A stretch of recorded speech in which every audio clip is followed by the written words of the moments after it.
देखो ये वाले केस में क्या है, impact of agriculture income on tax computation. पहले तुम लोग लिख लेना कि जिस आदमी का एग्रीकल्चर नॉन एग्रीकल्चर दोनों जगह से कमाई है उन लोग के लिए मैं जो नियम बता रहा हूँ, this is how you need to calculate the tax.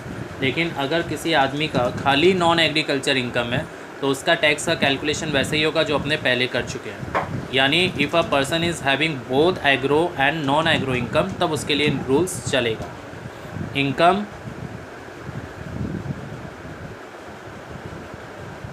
From both agro and non agro, तब वो लोग के लिए ये रूल्स है। ठीक है, this is the basic requirement इस रूल को फॉलो करने के लिए। सेकंड रिक्वायरमेंट क्या है? सेकंड रिक्वायरमेंट है कि नॉन एग्रीकल्चर इनकम यदि आपका ज़्यादा है बेसिक एग्जेम्पशन लिमिट से। अब तुम बोलेगा भैया what is this basic exemption limit, तो पिटाई खा जाओगे। जानते हो नॉर्मल आदमी के लिए क्या है, 2.5 लाख तक कोई टैक्स नहीं है, तो उसके लिए 2.5 लाख हो गया ये बेसिक एग्जेम्पशन लिमिट।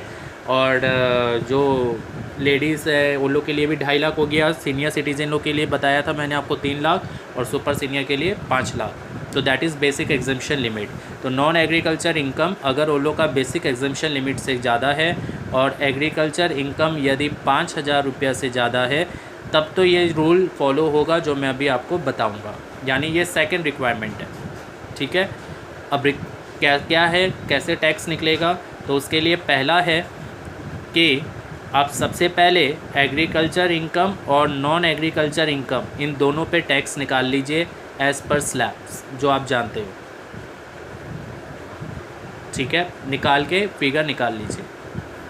फिर बोलता है सेकंड, आप agriculture income plus basic exemption limit पे टैक्स निकाल लीजिए एज़ पर स्लैब्स। फिर इन दोनों का जो डिफरेंस होगा वो आपका टैक्स होगा। बस ये आपको फॉलो करना है। तुम बोलेगा बड़ा सिंपल है ये, तो एग्जैक्टली बहुत ही सिंपल है।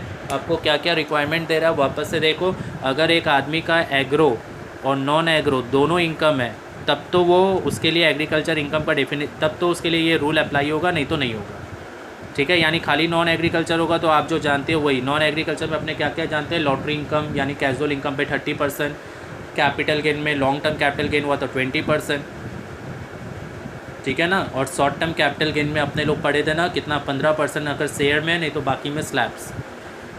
और दूसरा चीज़ यहाँ पर दूसरा रिक्वायरमेंट क्या है, non agriculture income basic exemption limit से ज़्यादा होना चाहिए। बेसिक एग्जेम्पशन मैंने आपको 3 बताया था, if you remember, 2.5 lakhs, 3 lakhs और 5 लाख्स। ये हो गया था आपके लिए 80 ईयर्स के लिए। ठीक है, ये बताया था आपको फॉर 60 ईयर्स, और ये बोला था for below 60 years basic exemption limit. और एग्रीकल्चर इनकम कितना से ज़्यादा होना चाहिए, 5,000 से ज़्यादा। तब तो फिर आप क्या करोगे, टैक्स निकालोगे। कैसे? बेसिक एग्रीकल्चर नॉन एग्रीकल्चर दोनों को प्लस करके जो कमाई होगा उस पर टैक्स निकालोगे। एग्रीकल्चर और बेसिक एग्जेम्पशन को प्लस करके उस पर टैक्स निकालोगे। इन दोनों का difference will be your tax. तो this 2 are the basic requirements, ये रिक्वायरमेंट्स है।